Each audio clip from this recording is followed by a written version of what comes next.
Welcome to Rural Strong, where we talk real challenges and bold solutions in rural economic development. I'm your host, Joe Barker. Let's get into it. Welcome to Rural Strong. This is your podcast host, Joe Barker, and we're coming to you today from the Southwest Tennessee Development District podcast studio in beautiful downtown Jackson, Tennessee.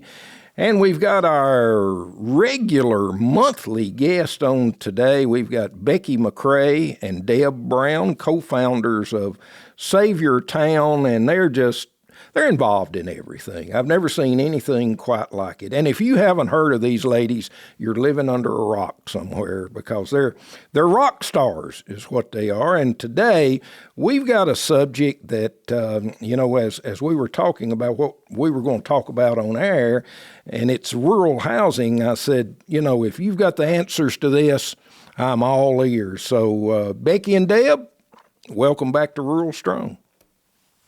Thank you very much. I'm Becky McCray. I'm in Hopeton, Oklahoma, population 30 people. Deb?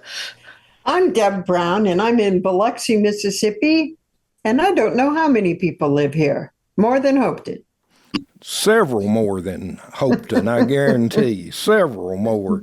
All right, we're going to talk about rural housing. And I can tell you, ladies, no meeting I go to, no conference I go to, when we start talking about rural communities and the things we can do to bring jobs in and see our community prosper, the number one issue on the agenda is, Joe, we just don't have the housing.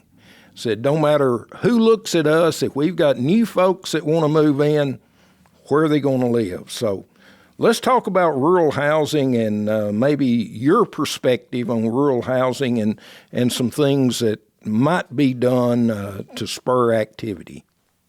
Absolutely. I want to say that we run a survey of rural challenges. You've heard us talk about it before. We've been running it for over 10 years. And we noticed at the very beginning of the survey of rural challenges, people would list their housing availability as an asset. They had much less expensive housing than big cities did. And so people listed this as a big asset. It's a drawing card that could bring people to their community. Over the past 10 years, that's no longer the case. It has shot to the top of our challenges list as people are completely struggling with challenges. Now, we know that there's a lot of different pieces that come into the housing crisis. It's not just one thing, and it's different in every community, so it's very widespread, but you have your own local version of it. And the general feeling in our survey responses was this feeling that housing, and I think because it has all those moving pieces, it's just too big to tackle. And so I think a lot of people are feeling like it's too overwhelming and it's too much. And I think that it may be that they're looking, well, first of all, housing is always a long-term process. From the time you decide to have any new housing or rehabilitate housing, like that takes a lot of time compared to, can we just paint a mural, which doesn't take very long. And the other thing is it requires a lot more planning than some other things. So I do know that what we're going to share today are things that any economic developer or any community-minded person could start on to tackle just one small part and get going in action instead of just sitting and feeling overwhelmed by it.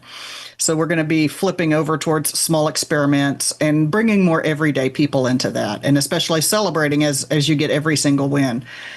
If your community is already doing good things on housing, then I just want to say good for you and keep it up. But we want you to listen today because you're going to hear ideas that you can use to draw more people into the question of working on housing, taking small steps of their own, working on a different part of the problem, because there's no way that any one project can fix it all. And I'm going to tell a story. We're going to start in Katanning, Pennsylvania, with a gentleman named Andrew Ladislaw. He's a local pastor there and an insurance agent. And at his church, they created the Summer of Giving. So Katanning has a blight problem. There were so many houses and neighborhoods that needed either repairing or sprucing up. Maybe a couple needed tearing down. And his church, they were trying to figure out how they could give back to the community. So he gathered a few folks, his crowd. They got together and walked around with a clipboard and created a spreadsheet that listed houses in each neighborhood. Block by block, they did it, and they ranked them from best to worst. And then they headed out to change their town one house at a time. How'd they do that? They just took easy action. First, they started fixing anything they could, like maybe the board was broken on the step. We can fix that. They worked with the residents and owners. They mowed yards. They cleared brush. They did some small repairs. They even did some painting. Now, what happened is those small steps really got other organizations to come and help, to target and coordinate those efforts all across town. The public got on board because the town was really starting to look a whole lot better because people cared about their community and they were showing it. Residents started updating their own properties as they were able to. It's exciting stuff. Andrew shared with us that now there's more public and private investment. They started about 5 years ago, and that new investment is making a huge difference. Andrew couldn't fix it all himself, but his small steps kicked off that movement that anybody could get behind, and they did. Here's what's even more exciting. Since they began 5 years ago, they are at 48% improved citywide. Whoa. They started one house at a time with a short little list and did what they could. Summer of giving.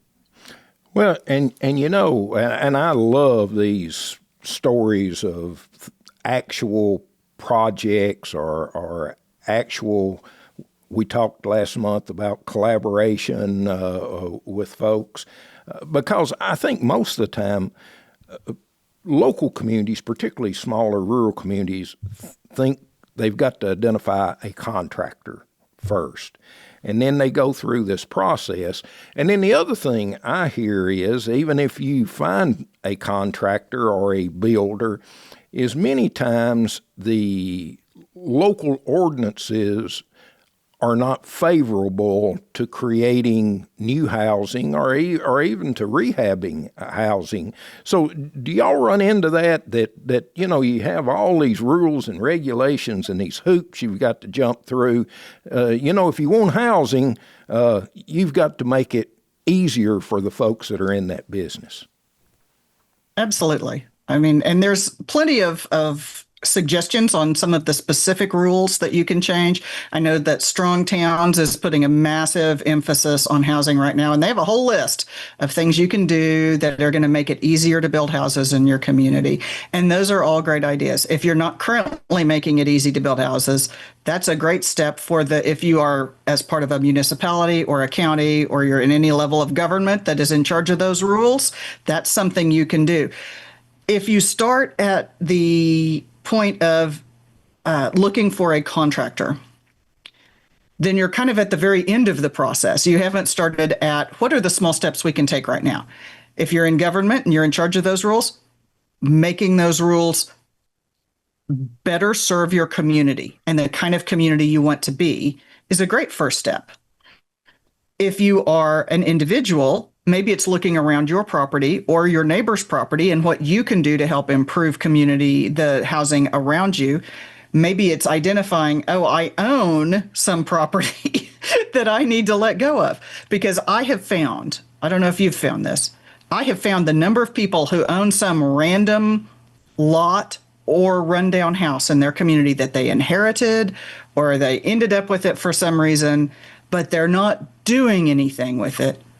There's an incredible amount of untapped housing in our communities that's being tied up in estates, that the title is no good and they can't move it, that they don't really own it, they only own a third of it, right? Like all of these reasons that there are things that individuals can do as well. So whatever your role in the community, there is something you can be doing, and it's probably not identify a contractor as a first step.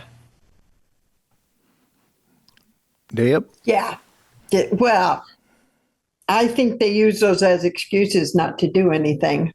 And they're trying to do big things. Let's back up again and talk about the small steps that you can take. today we're not going to solve every housing problem, but we can talk about the things that you could go out and start right away to do right now. Tell your Henrietta, Texas. Tell your Henrietta, Texas story, Deb. Love Henrietta. So I was, it's a small little town, Henrietta, Jacksboro, they're over there together. And I was there for an on-site visit. And of course, I got a drive around to all the different neighborhoods because people like to show off their community. So we were in this van and we were talking about empty lots and things they could do for beautification. And I noticed that one house that was in a neighborhood that needed more beautification, somebody was working on it. They had been doing some repair work. There were new windows in it.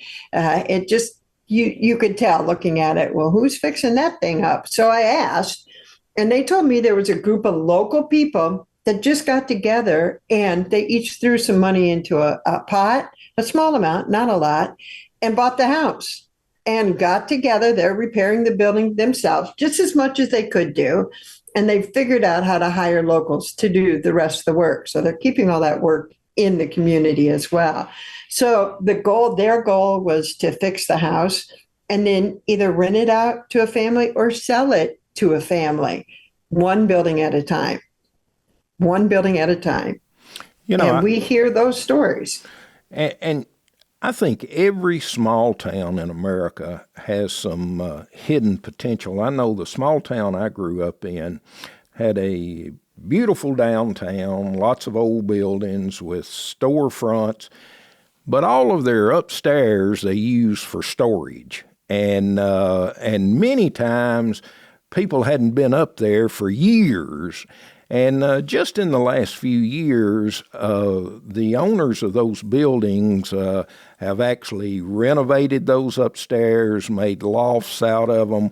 And I want to tell you, it is beautiful. It's brought people downtown. And not only did it bring people downtown, it helped create new businesses downtown. And really, it was a metamorphosis that I'm just proud to see what some people do, but you've got to, I think, make up your mind that there's hidden potential there that we can tap into.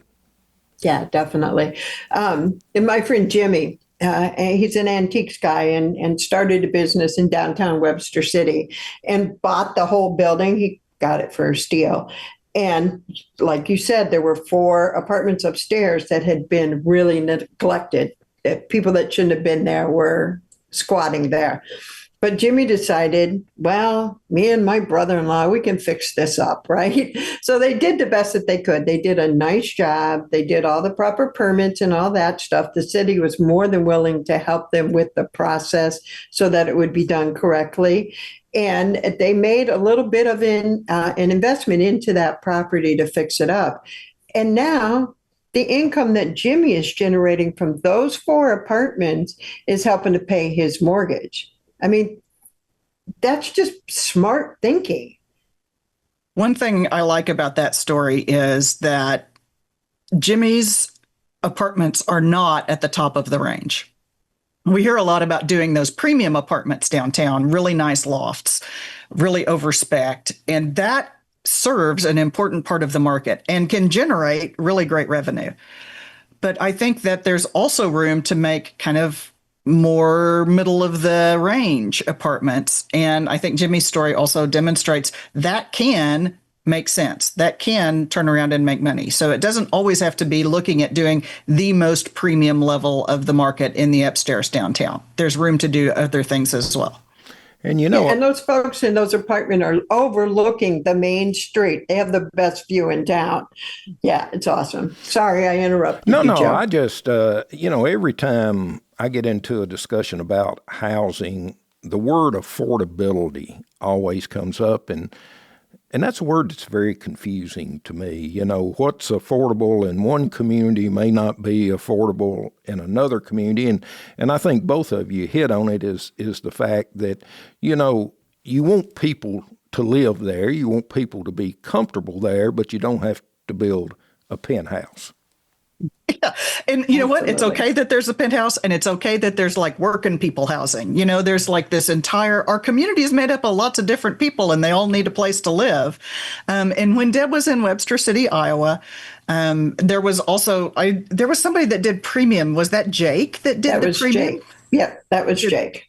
So Jake did these premium apartments, but he was a contractor. He was an electrician, and he started them during the economic downturn when he had when his contractor crews were not super busy. And so then they went and worked on his things. And so these are the high end apartments in Webster City downtown. And I don't remember, Deborah, they're like 8 or 10 or something. And I think there were 8 on the second floor. Yeah. But the funny thing, and the reason those stick in my mind, is because they're never available. When someone moves out, they have already had people coming to them going, "Are you moving out? When are you moving out? Can I rent it from you?" Or so they always bring their own replacement back to Jake because they are such nice, super nice apartments that they are in demand. So there's room for those penthouses. There's room for the ones that Jimmy made that were kind of middle of the market. And then there's room for other stuff. I know that there's, all kinds of opportunities and going back to your question about affordability, there are legal definitions for affordability. They vary by location. Different agencies define it differently. And so I just think that we need to remember our communities are made up of all different types of people. They will need all different types of places to live. And I think y'all will agree with me, is there's a trend now that our younger generation is looking at rural communities. They like their school system. They like the way of life. They like the freedom that they have. And with so many work-at-home jobs now, we have a great opportunity to do the things that both of you have talked about. Is the number one thing is they need a place to live. And we can attract people to our rural communities that we honestly never could before. Absolutely. This is a moment in time that we have been waiting for. Is the moment when all of work from anywhere collides with this trend that we have seen for over a decade, which is way more people would like to live in rural areas than do right now. And so when you remove the barrier of where you work being where you have to live, if you can live where you want and work anywhere, a lot more people will choose rural if there's a place to go. So that's why we want to take all of the small steps we can and encourage as many other people in our communities to be taking small steps to work on the housing problem, to chip away at it from all different directions so that we are making as much progress as possible as a community. It's not all on one part of our community. It's not just the Economic Development Agency. It's not just the Housing Finance Authority. It's not just some other group that is in charge of housing. We all have a role to play. I talked about how many people end up owning a random lot in town or a house that they just don't know what to do with, or it's tied in an estate, or the title is messy. That's a really easy place to start, is identifying those. If you can get a map and a highlighter, you can start marking how many empty lots or homes does the city or county or other level of government actually own in our community, and how could we get those back on the market? It's also easy to go through those and go, not occupied. How many houses are not occupied? You really only need a lot and block map and a highlighter, and you can figure this out about your community. When you run into those that are owned in undivided shares by 8 different people who never speak to each other because they're related but hate each other, then you want to work on that title improvement. And I know the Rural LISC, LISC, has an entire toolkit on repairing titles and heirs property is what it's called, when those heirs end up with that undivided shares, as well as ways to prevent that from happening in the next generation so you don't end up with more of those. These are all super small steps that anyone can get started on, and that are easy ways that either individuals can come alongside government can start this themselves. Economic developers can be involved in small ways in encouraging that kind of activity to happen so that we can take advantage of land that we already have that has utilities run to it already, and maybe has a house that's really only a few $1,000s from being fixed up and turned back to the market. Yeah, and I think of AARP and their livable communities. They've got lots of free guides.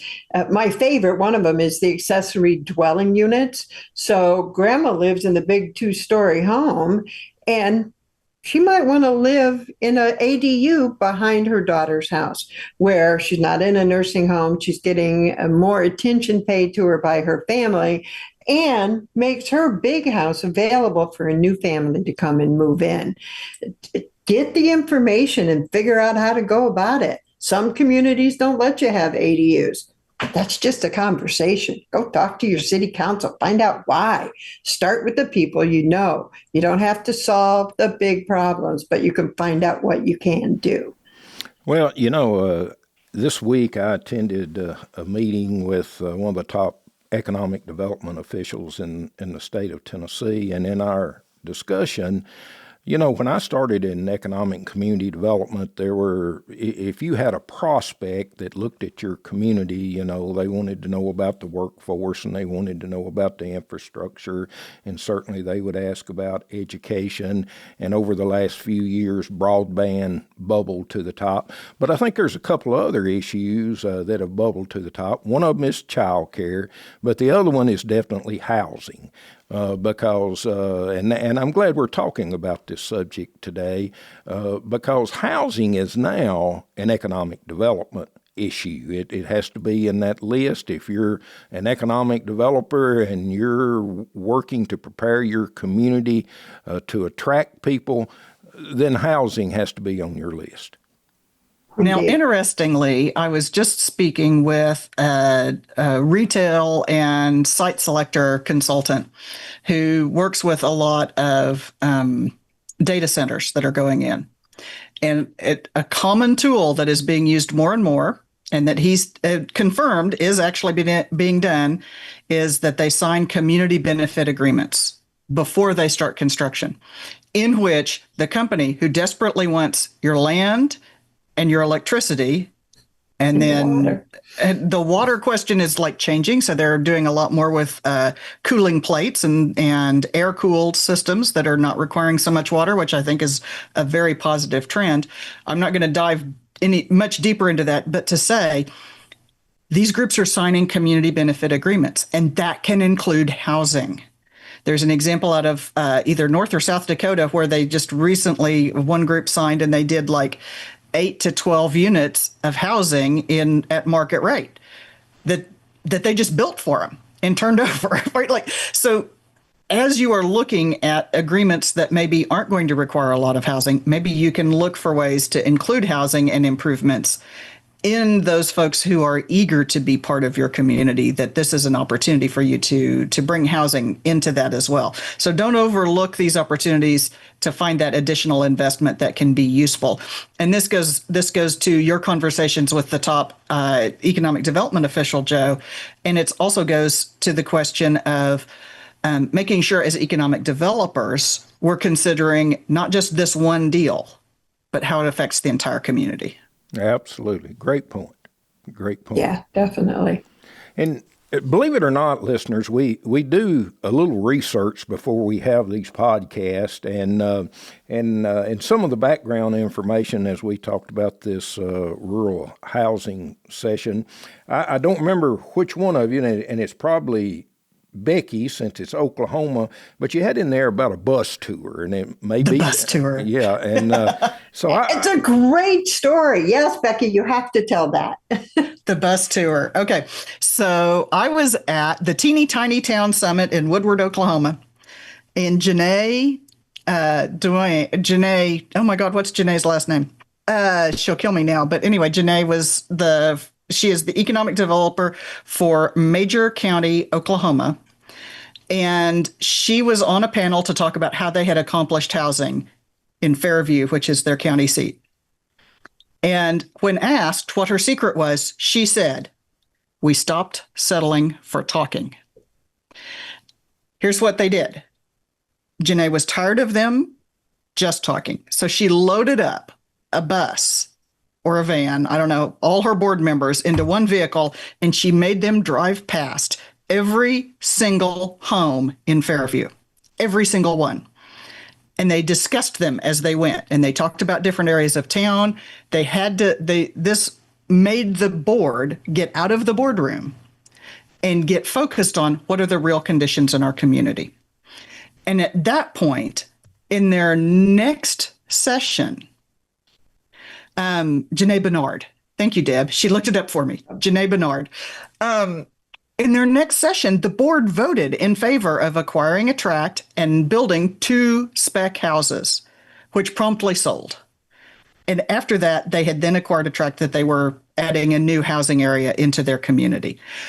But what changed from conversation that was going around in circles to action was to get out of the meeting room and go look at every part of the community and see what the conditions really were. And if you listen to last month's episode, when we talked about collaboration, we talked about, again, get out of the meeting room so that you can move people into action, so that you can see how things really are on the ground and in the community. And that's the number one way to get from, man, we really ought to do something about housing, to here's what we're going to do. And I think the underlying theme that we've talked about in this session is you got to be proactive. Mm-hmm. I think so many times in our rural communities, and we talked about it earlier, we're waiting for that contractor to come in the door and say, I'm interested in building 8 or 10 houses here. Is there available land? Folks, we got to get proactive. Would you agree with that? Yes. Absolutely. And I point back to our idea-friendly method, which is to be open to new ideas and to take small steps. I just talked about Fairview. You'll notice the first step they took was not identify a developer and build a whole new addition. They did the 2 spec houses first, because that was a much smaller step, something that was easier for them to do as a test. So they were taking action, but they started with a smaller step that they could take to be ready to take the next step.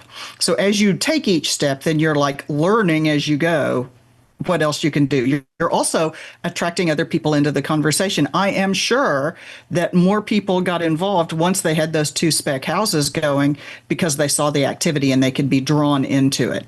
So this is going to be also a way that you can be better prepared and proactive and ready for the outside investment to come, is knowing what other people are doing in the community and encouraging them to do it so that you can say, absolutely, let's talk about housing. We have this project on improving housing over here, like Andrew Ladislaw, scoring those houses and making sure that improvements happen.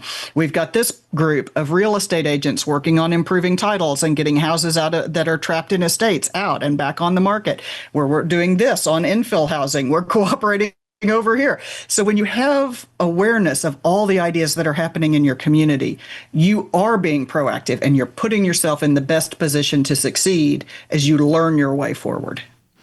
Deb, I'll give you the last word on this session.